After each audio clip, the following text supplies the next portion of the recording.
Dear Stephen, I know how hopeless you feel right now. I was there with you. You aren't able to understand that things will get better, and I know how bad you want to quit using meth and fentanyl, but you don't know how. You say you need help, but when it's there, it seems almost impossible for you to actually take it. You're probably thinking that being dead would be better, but trust me, Stephen, your life is not over and God has a purpose for you. There are good people in your life that love you, but you've pushed them away, and all they want is to see you get help, get healthy, and to rid yourself of the things that are slowly killing you. You weigh 150 pounds because you haven't eaten and slept in days. And when you do decide that you want to wind down, you almost end up killing yourself because you've used too much fentanyl. You deserve so much more than that kind of life, Stephen. You deserve to live a life of peace and joy, not one with chaos and darkness. Pretty soon you're going to have to go back to those jails that you said you would never go back to, but if you let go of control and give your life to God, He will take care of you. Those chains will be broken, and you will find freedom from the jail cells, the meth and the fentanyl addiction, and the negative lifestyles. You will get your family back in your life.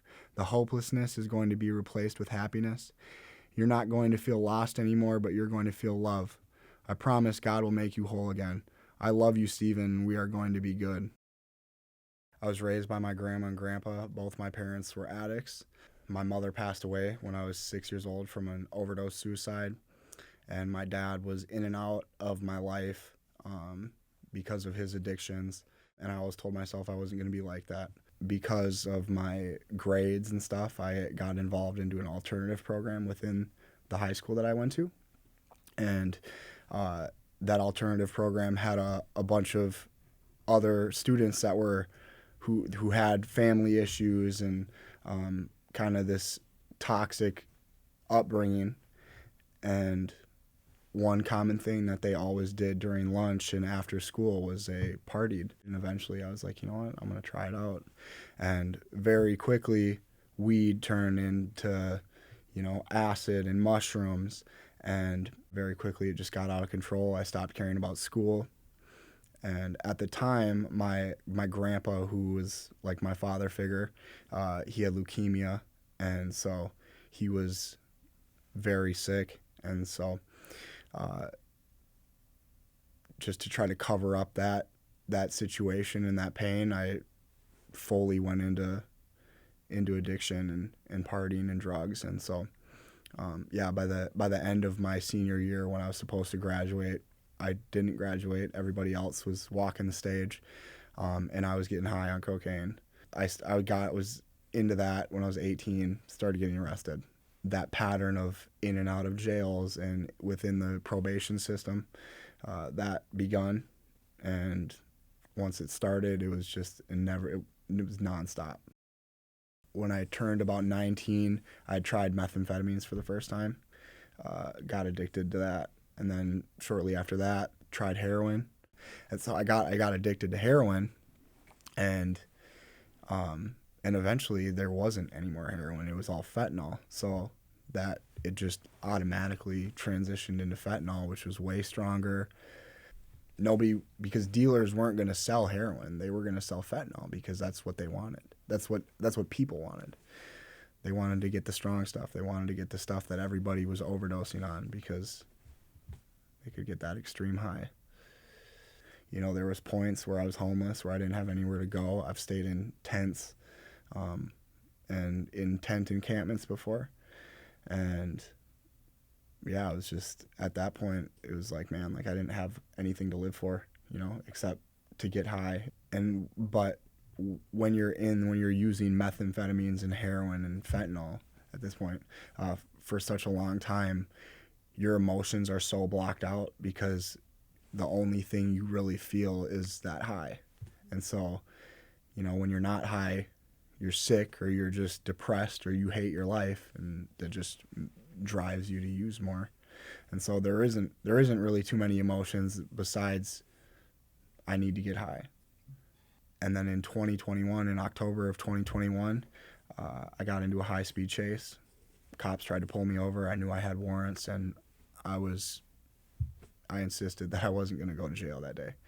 And so I got into a high-speed chase, ditched my car, got into a foot chase, and eventually I got caught and got taken into Scott County Jail, and I just felt this nudge, and this like idea came, and I couldn't get rid of it. I was like, man, I have to go to Teen Challenge.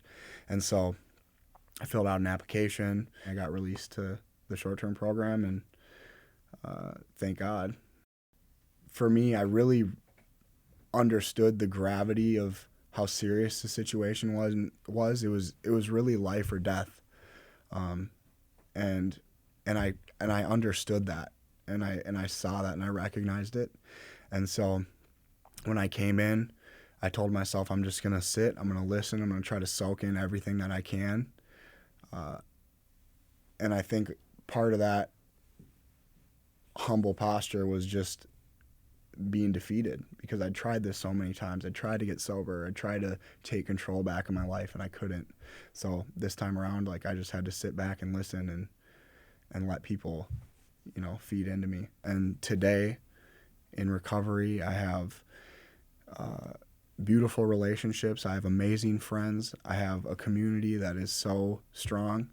I have my license back. I don't have to worry about the cops being behind me. I have a beautiful girlfriend, and yeah, just life is super good.